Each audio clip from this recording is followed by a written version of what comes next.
Major growth is coming to the city of Taylor, due in large part to the addition of Samsung's new $17 billion semiconductor factory. KVUE's Matt Fernandez spoke with city leaders and people living there about how they're preparing for the boom.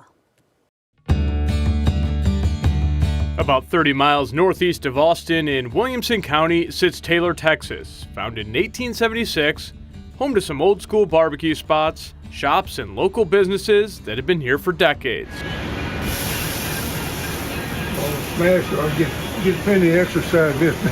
They weigh about 15 pounds. David Muka has owned Ed's Place since 1983, named after his dad, known for its burgers. Get the juice in the bun and that, and I'll flip them here and switch them here in a second. His restaurant is just off Main Street in Taylor's downtown historic district. Muka was born and raised here.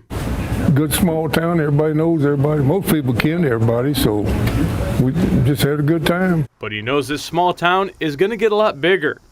A massive Samsung facility built about 4 miles outside of downtown, just off FM 973, opens next year. It's expected to have chips rolling off the line by the end of 2024. Having an economic development project out here on a scale that few have seen in the world. Taylor Mayor Brent Rydell says with Samsung's $17 billion investment in the community and the 2,000 jobs it will bring, more housing developments are also on the way. You know, we certainly anticipate from 2020 to 2030, Taylor will probably be one of the most rapidly growing cities in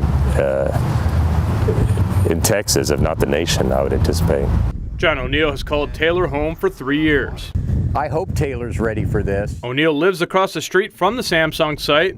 While he's excited, he does have some concerns. Just because we don't have a lot of water sources in this area, and so certainly water's going to be a big concern. O'Neill also worries about higher property taxes and the traffic. Especially when school starts with the high school, with Samsung, the new traffic. I don't believe these roads, even expanded, are going to support the traffic that we have or are going to have in Taylor. Mayor Rydell says they do face challenges. We have been kind of a small country town to this point. Now we're getting some big city pressures on us.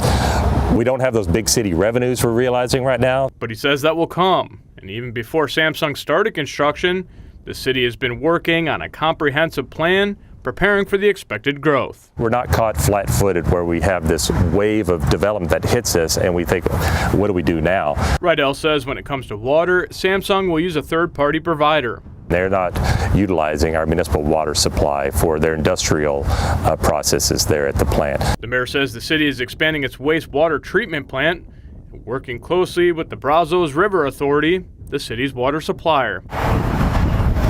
As for road improvements, they're working with the county and the state. 973, which runs out by our high school, which I know the state and the county have been working together on improvements out there. Certainly new signalization out there to help control traffic. Notably, the county has done some reworking of some of the county roads around the Samsung plant. I guess most prominently what is termed the Samsung Highway, which is going to come in right there to the south of the facility. The first part of the new Samsung Highway is already complete. While Muka grew up living in this small country town, he embraces the change. The growth is coming, and I look forward to it. And it's probably going to help our business out, which I'm looking forward to it. Sell more hamburgers. In Taylor, the next Texas boomtown, Matt Fernandez, KVUE News.